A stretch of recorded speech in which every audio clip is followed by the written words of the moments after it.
They called it suicide fuel, and when I first heard that, I laughed. Not because it was funny, but because by February of 45, everything was a joke to us. Death, food, sleep, even the war itself. We had been crawling across Europe so long that the line between truth and rumour blurred into a single grey stretch of road. I was standing by the depot that morning, boots half frozen in slush, watching the mechanics roll out the drums. Each one was marked with a red slash, and the smell hit before the frost even thawed off the metal. It wasn't the usual diesel sting, it was sharper, almost sweet, like paint thinner or something you'd use to clean an engine block, not run one. Sergeant Hale squinted at the label, spat in the snow, and muttered that this new batch was the kind that'll light your tank from the inside. Someone laughed, someone else crossed himself. We'd just been ordered to fuel up for a recon push east, and now the rumour was this stuff could eat through the lines, corrode filters, maybe even ignite under pressure. You learn to take gossip in stride during war, but this was different.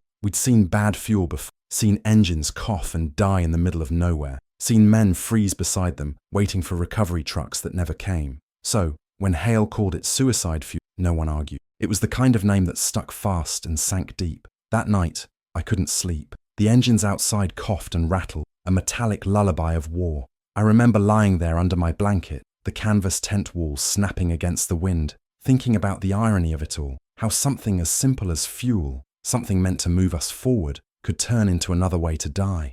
I thought of home, of the smell of gasoline in my father's old garage in Michigan, the sound of rain on tin roofs, the way the radio used to hum late at night when I was still a boy. Out there, in the frozen mud of Belgium, the memory felt almost holy. I was 28, already with grey creeping through my hair and calluses that never softened. Danny, my gunner, was 19. He slept like a kid, still dreaming of baseball games and Sunday dinners. Sometimes I envied him for being young enough to believe the world would still be waiting when this was over. Other times I pitied him because I knew it wouldn't. We rolled out at dawn. The frost glittered like shattered glass on the road, and the M8's engine grumbled like an old man waking up from a bad dream. The first few miles were quiet, too quiet, the kind of quiet that pressed against your eardrums until you started to imagine sounds that weren't there. I could feel the vibration under my boots, the pulse of the vehicle, the tremor of metal that didn't quite trust the liquid running through its veins. Danny kept watching the gauges, tapping them every few minutes like a nervous tick. "Think it's true, Sarge?" he asked finally. I told him the same lie we all told each other, that everything would be fine. Truth was, I didn't know. No one did. That's the strange thing about war. You spend so much time pretending you're certain that when you finally admit doubt, it feels like treason. By midday, we'd crossed the ruins of a small village. The place was nothing but broken chimneys and walls riddled with bullet holes. A dog ran across the street, ribs poking through its skin, and vanished into the... It was the only living thing we saw for miles. The radio crackled with fragments of chatter, reports of enemy patrols.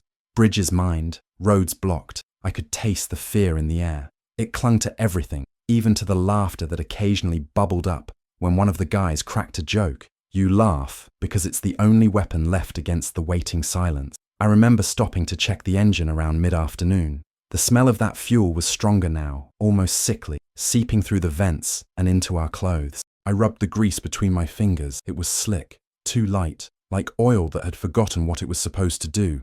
I looked at Danny and said, "If this thing blows, at least it'll be quick." He laughed, a dry sound that ended with a cough. We both knew there was nothing to do but keep going. That evening, the sky turned the colour of lead and snow began to fall again. Each flake melted on contact with the steel hull, leaving trails like tears. The world grew small inside that turret, just the hum of the engine, the whisper of static on the radio, and the ghost of our own breath hanging in the cold. I thought about how strange it was that we trusted machines more than people now. Engines didn't lie. They either ran or they didn't. Men were harder to read. They smiled while dying inside, joked while scared out of their minds, wrote letters they knew would never be mailed. I had a folded photo in my breast pocket, a girl named Ruth, her smile faint from too many fold lines. I used to imagine she was waiting. Maybe she was, maybe she wasn't. At that point, belief was just another survival tool. We reached the edge of Aachen just before midnight. The ruins looked like the skeleton of a burned cathedral, every wall a monument to something that used to exist. I remember thinking how the world could fall apart and still smell faintly of smoke and oil. That was the night the first vehicle in our column stalled. The rumour spread fast. Suicide fuel was eating through the seals. Men whispered, cursed, prayed under their breath. I didn't say anything. I just stared at the darkness ahead and wondered how many more tanks would die before we reached Berlin, or if we would. You ever notice how sometimes fear doesn't hit you like a punch, but seeps in slow, like cold through your gloves? That's how it was then. Not panic. Just this steady realization that we were trusting our lives to poison. But we rolled on anyway, because movement meant purpose, and purpose meant survival. And maybe that's all war really is. A long road where you keep moving so you don't have to think about how much it hurts to stop. Where are you watching this from? Tell me down in the comments.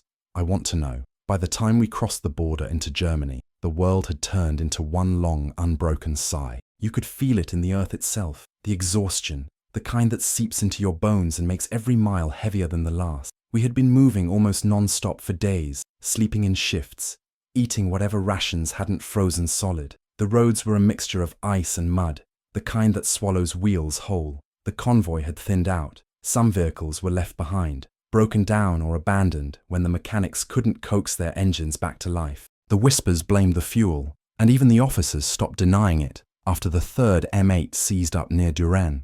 But orders were orders, and Berlin was the prize. Nobody wanted to be the man who stalled before the finish line. You could see it in the eyes of the men, this desperate mix of fear and pride, like we'd come too far to die from bad gasoline. The engine under me had started to make a noise I didn't like, a hollow knock that came and went with the rhythm of the road. It reminded me of my father's old Ford truck, the one that coughed itself to death the year before I enlisted. I could almost hear his voice telling me to pull over, to check the oil, to use my head for once.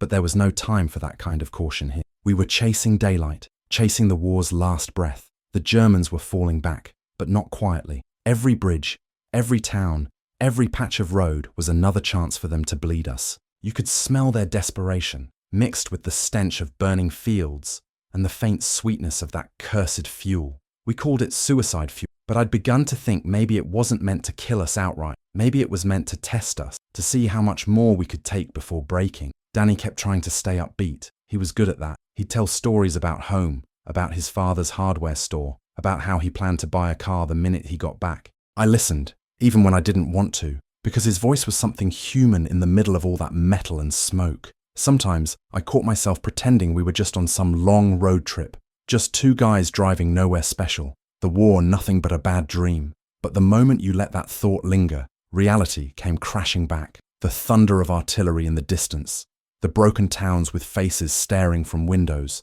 eyes hollow, hands raised, the children who didn't flinch anymore. There was no dream left in this part of the world, only the residue of one. We stopped outside a village called Eschweiler to refuel. The drums sat there like squat metal coffins, the red slashes across them half hidden by snow. The mechanic, different guy this time, skinny, nervous, refused to even look us in the eye. He just handed us the hose and muttered something about using it quick before it eats the lining. I remember staring at him, thinking how strange it was that he said it like he was talking about a disease. I wanted to ask what he meant, but his eyes were already somewhere else, far away from that place, that moment, that war.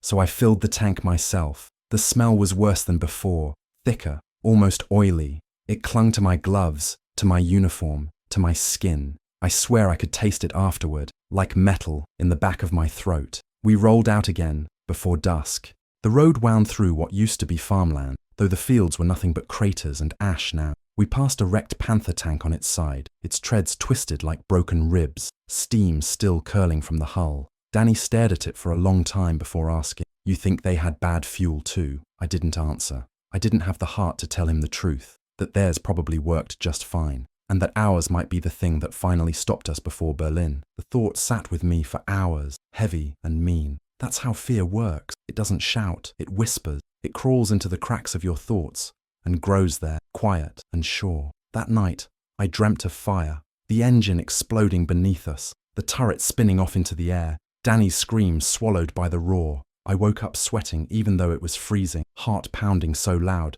I could hear it echo through the hull. For a long time, I just sat there, breathing, staring at the condensation on the glass, watching it melt and run like tears. War does that. It teaches you to measure life in moments between terror. You stop asking if you'll survive and start asking if the next hour will be quiet enough to pretend you're somewhere else. By the time morning came, one of the trucks in our column had gone up in flames. The story was that the engine backfired and the fumes caught. No one survived. The fire burned for hours, a bright orange wound against the snow. No one talked much after that. Even Danny went silent. When he finally did speak, it was just to ask if I thought we'd make it to Berlin. I told him we'd make it and come back in one piece. But I said it the way a man lies to a dying friend, soft, certain, and without any hope behind it. That night, I caught him polishing his helmet, the reflection of the fire still dancing across the metal. He didn't look up, just said, "If the fuel doesn't kill us, maybe nothing will." I didn't argue. Maybe he was right. The strange thing about those days is that I remember the small things more than the battle. The way the frost crept up the inside of the windshield, the static on the radio that sounded like rain, the smell of that fuel, always there, always waiting. I think that's what haunted me most after the war. Not the gunfire or the screams, but that smell. It followed me home, into my dreams, into every garage I worked in after. Sometimes I'd catch it faintly in the air, and my hands would start shaking before I even realized why. You know, we talk a lot about courage and victory and sacrifice, but what they don't tell you is that survival isn't always noble. Sometimes it's just stubbornness. Sometimes it's luck. And sometimes it's the sheer refusal to die the way everyone expects you to. If you've made it this far into the story, maybe you understand a bit of that. And if you do, then subscribe. It means you're one of the few who get what it really costs to come back alive. We hit the outskirts of the Ruhr Valley before dawn. The fog sat low, heavy, like a blanket that muffled the world. The cold had teeth. Every breath bit back. The engines coughed awake one by one, the sound echoing through the valley like a heartbeat before a fight. We didn't talk much that morning, just checked the weapons, tested the radios, waited for the signal to move. The air tasted like copper and exhaust. I could smell the fuel again, stronger now, seeping up through the vents, stinging the back of my throat. I remember looking at Danny, his eyes red from lack of sleep, his hands trembling, even though he tried to hide it. He gave me a nod. I gave one back. That was all we needed. The order came through the radio in a hiss of static. Move out. Flank east. Avoid the main road. We rolled forward, slow at first, then faster as the fog began to thin. The M8's tires crushed the frozen mud beneath us, and I could feel the vibration run up my spine. The landscape looked like another planet. Blackened trees, houses with no roofs, the ground torn open by shells. It was beautiful in a strange, terrible way, like the earth had finally given up pretending it could heal. We passed what was left of a convoy, American trucks, burned down to frames. The bodies were gone, but the smell wasn't. It mixed with the scent of that cursed fuel until I couldn't tell where one ended and the other began. Around mid-morning, the first shots came. Small arms fire from somewhere up the ridge. The sound cracked through the air like snapping twigs. I ducked instinctively, my hand going to the 50 on the turret. Danny shouted something, but I couldn't hear over the roar of engines. The radio came alive with voices, too many at once, overlapping, frantic. "Contact left! Taking fire! Vehicles down!" I swung the gun toward the ridge and squeezed the trigger. The recoil slammed into my shoulder, hot casings bouncing off the turret, the smell of cordite filling the air. Trees splintered, snow and dirt erupted in small clouds. But I couldn't see them, just flashes between the branches, ghosts with rifle. The column slowed. Bad move. A shell hit the road ahead, lifting dirt and metal into the air. The shockwave slammed through the M8, rattling my teeth. Danny cursed, trying to steady his aim. I yelled for him to hold fire until we had eyes on. Another shell landed closer this time, and I saw it. Smoke curling up from the lead vehicle, flames licking at the hull. It wasn't just enemy fire. The tank had gone up from the inside, burning hot, fast. The same fuel we'd been using, suicide fuel. The realization hit like ice water. I could see the fire spread, orange tongues crawling across the mud, catching on spilled liquid. Men were jumping out, screaming, rolling in the snow, their uniforms catching anyway. It spread faster than anything I'd ever seen. We had to move. I slammed the hatch shut and yelled at Danny to gun it. The engine roared, hesitated, then caught. The smell inside grew thicker, burnt rubber, oil, gasoline, and something else, something chemical. I could feel the heat, even through the metal hull as we swerved past the burning wrecks. The radio was chaos now. "Fuel's igniting. Get clear, get clear." A voice cut out mid-sentence, replaced by static. We pushed through the smoke, visibility near zero. I heard gunfire but couldn't tell where it came from anymore. Everything blurred. The noise, the fire, the screaming. I remember gripping the handles of the gun so hard that the metal left marks in my palms. We broke through to the other side of the ridge and into open country. The world behind us burned. Thick, black columns of smoke twisted into the sky, merging with the clouds. Danny was coughing hard, his face grey from the fumes. I told him to open the hatch for air. He did, and the freezing wind rushed in, carrying the stench of death and fuel. He looked at me and shouted over the noise, "That could have been us!" I didn't answer. I was still staring back at the fire, watching it eat everything we'd left behind. Machines, men, memory. It didn't care what it consumed. The suicide fuel had lived up to its name, but somehow our tank kept running. We regrouped with what was left of the column an hour later. Half the vehicles were gone. Some had exploded. Others had been abandoned before they could. The ground was still smouldering, black patches spreading like bruises across the snow. The lieutenant's jeep was one of the wrecks. Nothing left but twisted metal. I remember stepping down from the M8 and feeling the crunch of frozen mud under my boots, the heat still rising through the soles. Danny climbed out beside me, silent. He stared at the destruction for a long time, then said quietly, "It's like the fuel wanted to finish the war for us." I didn't laugh. I couldn't. That night, we camped near a grove of shattered trees. No fires, no talking. Just the hiss of the wind through the branches and the occasional groan of metal cooling in the distance. I sat on the turret, watching the horizon glow faintly orange. It wasn't sunset. It was the last of the wrecks still burning. I thought about the men who hadn't made it out, about how fast it had all happened, how random it all. You spend years training for war, learning tactics, discipline, survival. But in the end, something as small as bad fuel can turn the smartest plan into ashes. That truth sat heavy in my chest, like a weight I couldn't shake. When I finally lay down, I didn't sleep. Every time I closed my eyes, I saw the fire again, the way it moved, the way it spread, the sound of men pounding on steel from the inside, trying to escape their own machines. I woke up gasping, hands shaking, sweat freezing on my neck. Danny was awake too, staring at nothing. He whispered, "You think the fuel'll take us next?" I wanted to tell him no, that we'd be fine, but I'd used up all my lies for the day. At dawn, I checked the M8's engine. It was still running, still strong. I ran my hand along the side, felt the metal hum under my fingers, warm from life. Maybe it was luck, maybe it was something else. Either way, I decided that as long as it kept moving, so would we. That was the only rule left. Keep moving, don't stop, don't think about who didn't. That day, we drove through a village reduced to ash, and I realized something strange. The smell of the fuel no longer bothered me. I'd stopped noticing it. It was part of the air now, part of us. That was when I understood. The war wasn't just out there anymore, it was inside. It had seeped in through the cracks, through the fumes, through the fear, and there was no washing it off. We reached the Elbe, under a sky the colour of iron. The road had turned to slush, every wheel spin spitting mud mixed with snow and the remnants of burnt fuel. The closer we got to Berlin, the quieter the world seemed to become. Not peaceful quiet, but the kind that follows something terrible, like the moment before a building gives way. I could smell it again, that sharp chemical sweetness leaking through the seams of the M8. I'd stopped caring what it meant. We were ghosts now, moving through a dying landscape, chasing an ending none of us believed in anymore. Danny sat beside me, his face hidden beneath the grime, his eyes hollow, but alive. "Almost there," he said. The words hung in the air, empty and heavy. Almost there. But none of us knew where there even was anymore. We crossed a small bridge at dusk. The water below ran black, thick with oil and ash. On the far side, the world exploded. Mortars hit the tree line first, short, snapping bursts that threw dirt and branches high into the air. Then came the machine guns, sharp, metallic, merciless. We hit the throttle, the M8 bouncing across the rough ground as tracer rounds stitched the darkness. I could hear the rounds pinging off the hull, the sound like someone knocking from the other side of a coffin. Danny swung the turret, firing bursts into the flashes of muzzle fire ahead. I shouted over the noise, but my voice vanished in the chaos. The radio screamed with overlapping orders. "Take cover! Take cover! They've got us zeroed!"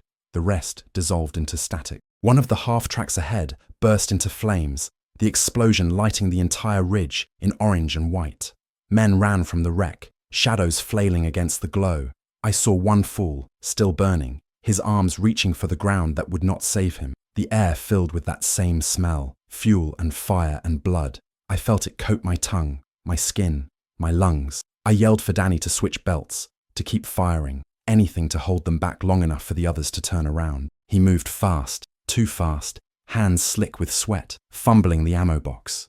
The shell casing fell inside the turret and clinked against the metal. I bent down to grab it, and that's when I heard it. A low pop, a hiss, then the sound that made my blood run cold. A whine from deep within the engine. The fuel was boiling. "Kill the throttle!" I shouted, but the words came out too late. The engine coughed once, twice, and then the world became white. The back of the M8 blew open in a spray of flame, the force throwing me against the turret wall. My vision went black, ears ringing, chest crushed. When I came to, the world was sideways.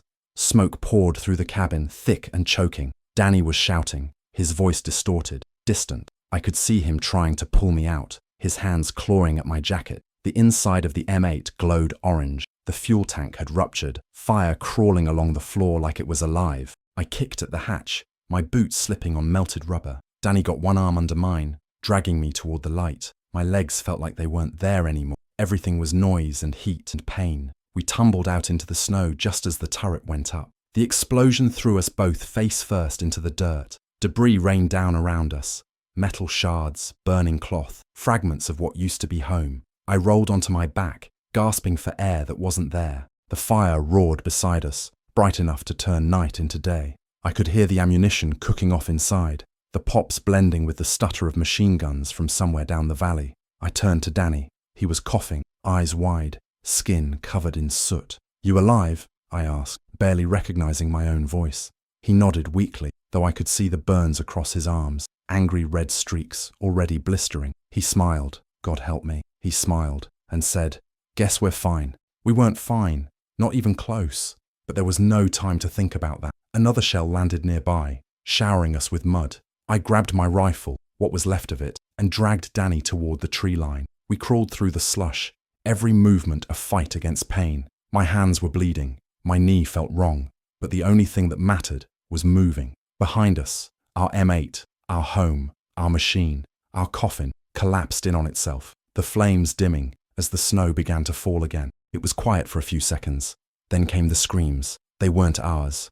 I turned back toward the ridge and saw silhouettes running through the firelight. Germans, or what was left of them. Their positions had been hit by something fierce.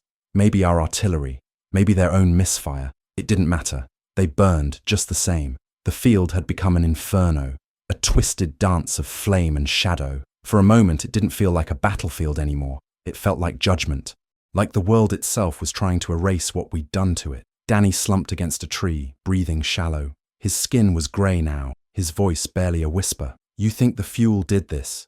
he asked. I didn't answer. I didn't know if he meant the fire or the war or everything. He looked at me with those tired eyes, the kind that don't belong to a 19-year-old. "You ever think maybe it's not the fuel that's cursed? Maybe it's us?" He coughed, the sound wet and final. I told him to save his strength, but he was right. Deep down, I knew he was right. We spent the rest of the night lying there in the snow, surrounded by fire. I kept my hand pressed to his chest, counting each shallow breath. The world around us went silent, except for the crackle of burning fuel and the distant rumble of tanks we'd never see. I thought about home again, about Ruth's smile, about my father's garage and the way he'd whistle while he worked. I wondered what he'd think if he saw me now, broken, burned, clutching a dying kid under a German sky, praying to a God who'd long since stopped listening. When morning came, the fire had burned itself out. The air was still. The snow melted into black mud streaked with oil. I buried Danny near the riverbank, using my helmet as a shovel. I didn't have a marker, just a single dog tag pressed into the soil. I sat there a long time, watching the smoke drift east toward Berlin. That was the direction we were supposed to go, the direction that had cost us everything. For the first time, I thought about turning back, but I couldn't. His body was still warm when I left. I promised him I'd make it to Berlin, for both of us. The road was silent when I started walking. No engines, no voices, no wind, just the faint echo of my boots against the frozen mud. I walked past the ruins of the M8, the metal warped, still smoking. I could see my reflection in the scorched armor, eyes blackened, face unrecognizable. I reached out and touched the surface, the heat biting into my fingertips. For a moment, I thought I saw movement inside the reflection. Maybe it was memory, maybe it was madness. The mechanic back at camp had been right all along. Suicide fuel. Only he never said who it would kill first, the machines or the men who trusted them. And tell me something. If you'd been in my place, if you'd seen what I saw that night, Would you have kept going, or would you have stopped? Write it in the comments. I would have kept going, or I would have stopped. I walked for 2 days without seeing another soul. The snow fell harder, turning everything into a white silence that made me doubt the war was still happening at all. Sometimes I thought I heard engines in the distance, but it was only wind rolling through the broken trees. My boots were soaked, my hands cracked and raw, the rifle heavy against my shoulder. I kept thinking about Danny, about how quickly it had all happened. One second he was smiling, the next, the world had swallowed him whole. I told myself I'd gotten used to losing people, but that wasn't true. You never get used to it. You just stop reacting. That's what war teaches you, how to keep walking when everything behind you is on fire. The days blurred together, every step another mile between me and the man I used to be. On the third morning, I found a small farmhouse that hadn't been completely destroyed. The roof was half gone, but the walls still stood. There were footprints in the snow out front, faded, maybe a few days old. I hesitated before stepping inside. You never knew who was waiting. Enemy, civilian, scavenger. The first room smelled of smoke and something faintly sweet, like apples rotting in the cold. A broken chair lay in the corner, a child's doll face down in the dirt. I moved through slowly, rifle raised, until I reached the kitchen. That's where I saw it.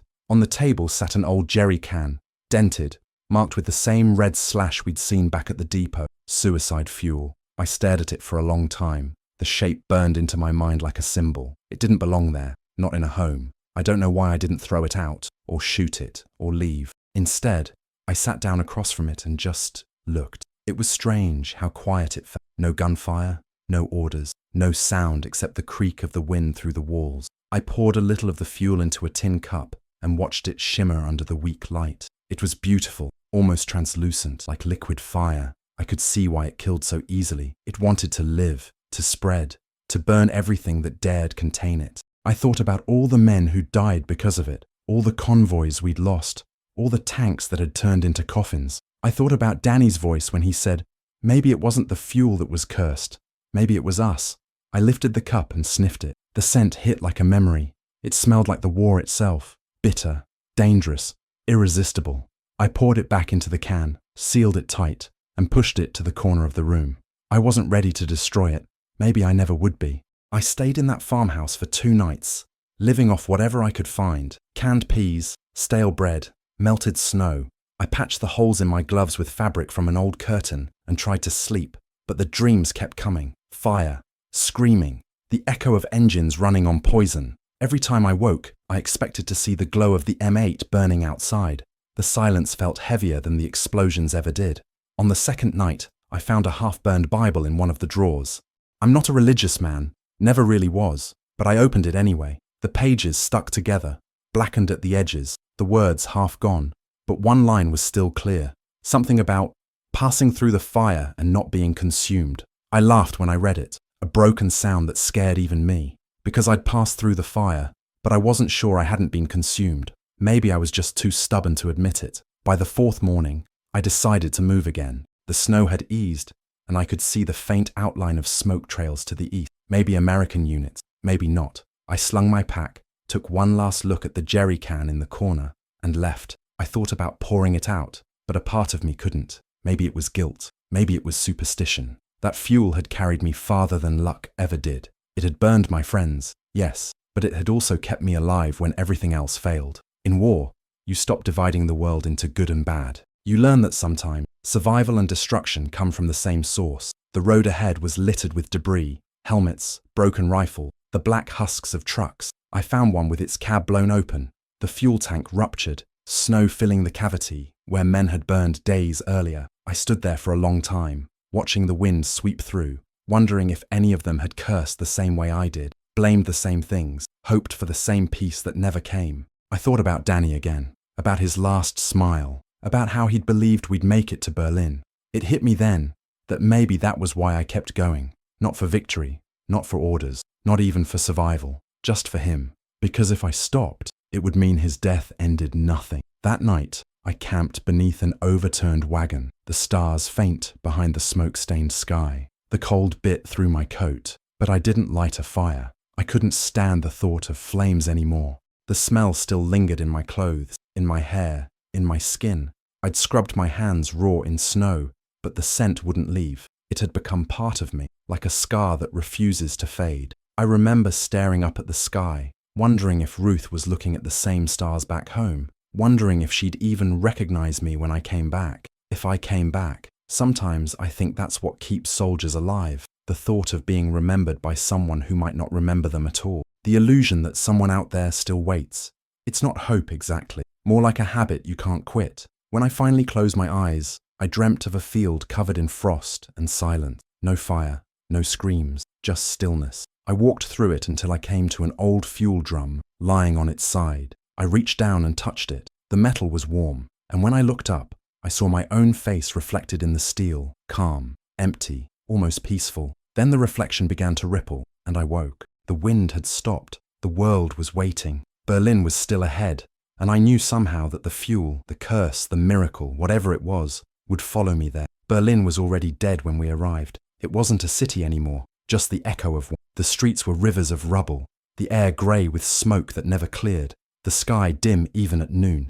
Buildings stood like teeth in a broken jaw, blackened, hollow, still trembling from the last shell that had hit them. You could taste the dust when you breathed, taste the ashes of everything that used to matter. I walked through it all in silence, boots crunching glass, rifle heavy across my shoulder, wondering how something so huge could end so quietly. There were no cheering crowds, no surrendering soldiers, no music, just the wind moving through ruins and the faint clatter of debris as something far away collapsed for the last time. I should have felt relief. I should have felt victory, but I didn't feel anything at all. A small group of our men had reached the city before me. I found them bivouacked near what used to be a tram station, the tracks twisted and buried under rubble. They looked worse than I felt, faces hollow, eyes red, uniforms stiff with dirt. They didn't ask where I'd been or how I'd made it. They just nodded, like we all understood words weren't worth much anymore. I sat with them for a while, shared what was left of my rations, listened to the faint sound of artillery still echoing somewhere to the east.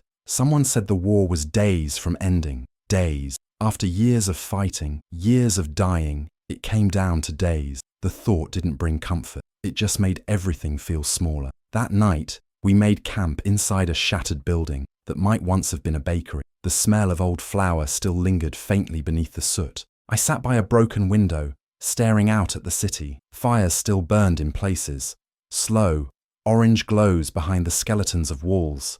I could see figures moving through the smoke. Women, children, soldiers who didn't know it was over yet. The silence between the explosions felt heavier than the sound itself. I reached into my pocket and took out the single dog tag I had left, Danny's. I ran my thumb over the letters until they blurred. I thought about his last words, about his laugh, about that night when everything went up in flames. I whispered something, I don't even know what. Maybe a prayer, maybe a promise. It didn't matter. The dead don't need words. They just need someone to remember. When morning came, the city looked the same. The sky hung low and pale, the air heavy with smoke. I walked through the streets alone, past tanks half buried in brick, past horses frozen where they'd fallen, past civilians staring from doorways like ghosts who hadn't realized they'd died. I passed a fountain filled with black water and fuel residue, the surface reflecting the broken buildings around it. I knelt beside it and saw my face in the water, thin, filthy, eyes ringed with shadows. I didn't look like a soldier anymore. I didn't look like anyone. I thought of my father again, of the garage back in Michigan, of the smell of gasoline that used to mean life and work and something ordinary. I realized that smell had followed me here too. Even now, surrounded by death, I could still smell the faint trace of it on my clothes. I wasn't sure if it was real or just memory, maybe both. Later, I found a wrecked truck on the edge of a plaza. The hood was open, the tank half full. On the side of the drum, under the layer of soot, I saw it, the same red slash. Suicide fuel. I don't know why, but I started laughing. Quiet at first, then louder, until my voice broke. The sound echoed down the empty street, wild and hollow. That fuel had carried me all the way from Belgium to Berlin. It had burned my friends, devoured our machines, haunted every mile between. And yet here I was, alive, breathing, staring at the proof that the thing everyone feared most had brought me home. I ran my hand along the drum's edge. The metal was cold, smooth, unthreatening. Maybe it was never cursed. Maybe it just didn't care who it killed. I sat there until the sun began to set. What little of it made it through the smoke. The light turned everything gold for a moment. The ruins, the ashes, even the puddles of oil on the ground. For that brief time, the city didn't look dead. It looked almost peaceful, like it was finally allowed to rest. I took off my helmet and set it beside me. My hands were shaking again, the way they had the day we first fueled up back in Belgium. Only this time, it wasn't fear. It was something else. Something close to gratitude, though I couldn't say for what. Maybe for still being able to feel at all. That night, I didn't dream of fire for the first time in months. I dreamt of the road, the sound of tires on gravel, the hum of the engine, the quiet laughter of a 19-year-old kid sitting beside me, tapping the dash like it was alive. In the dream, the fuel burned clean. No smoke, no smell, just light. When I woke, I didn't know if I was crying or if it was the cold. The next morning, we got the word. The war was over, just like that. A few of the men cheered, a few cried. I just sat there, staring at the sky that looked exactly the same as it had the day before. That's the thing they don't tell you. The end doesn't feel like an ending. It feels like a pause between breaths, like the world's waiting to see if you'll believe it this time. I came home in late summer of '45. The ship docked in New York under a sky so blue it almost looked fake, like someone had painted it just to trick the returning soldiers into believing life was still beautiful. Crowds were shouting, bands were playing, cameras flashing, people threw flowers, but the noise didn't reach. I stood there with my duffel on my shoulder, staring at the skyline, trying to recognize the world I'd left behind. Everything looked smaller, softer, cleaner. The air smelled of salt and perfume instead of smoke and fuel, and somehow that felt wrong. It was like the war had emptied me out and sent back a man who didn't fit anywhere. Everyone called us heroes, but when the applause stopped, I realized they weren't really clapping for us. They were clapping for themselves, for the idea that it was all over. But it never really ends. It just goes quiet. I took the train back to Michigan. The fields were green again, the roads smooth, the gas stations open and shining under the sun. I remember stepping off at my stop and smelling gasoline from the small garage across the street. My hands started shaking before I could stop them. The scent pulled me back to every explosion, every night in the dark, every scream that followed the hiss of leaking fuel. I stood there for a long time, frozen, until someone bumped into me and muttered an apology. I realized I'd been standing in the middle of the platform, just staring at nothing. I walked home, past the church, past the diner, past faces I half recognized. My father's garage was still there, the sign faded but still hanging. I pushed the door open and breathed it in, the old smell of oil, rubber, dust, gasoline, home, and hell, all at once. For weeks, I couldn't bring myself to start the engine on any car. I'd sit there, hands on the wheel, staring at the key, waiting for the sound of the explosion that never came. The neighbors said I was quiet now. My father said I'd changed.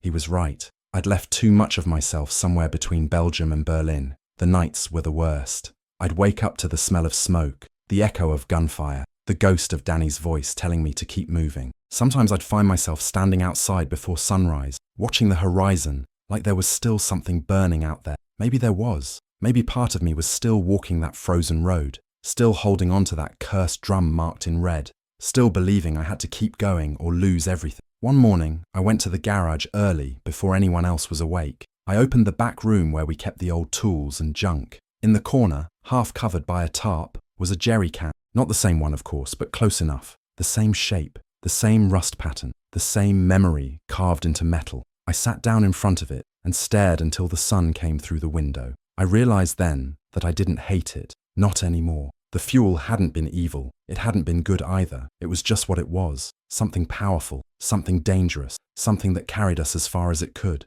Maybe we were the ones who made it cursed. Maybe all we ever did was take what was meant to move and turn it into something that burned. Later that day, I fixed my first car since coming home, a '38 Plymouth. The engine was clean, steady. When it roared to life, it didn't sound like war. It sounded like forgiveness. I stood there listening to it idle, the hum soft and alive, and for the first time since Berlin, I didn't flinch. I even smiled, a small one, the kind that doesn't quite reach your eyes, but it was enough. The world hadn't changed. I had, and maybe that was okay. Now, years later, every time I smell gasoline, I still think of that winter, of the smoke, the fire, the men who didn't come back, of Danny's laugh, of the mechanic who called it suicide fuel, and of how somehow, against all odds, that same fuel carried me to Berlin and back, perfectly fine. Funny, isn't it, how something so deadly could also be the reason I'm still here to tell the story. If you made it this far, I want you to do one thing: hit like and subscribe. Not for me, but for the ones who didn't make it home. Every view, every click, it's one more person who remembers them. That's all any of us ever wanted, to not be forgotten.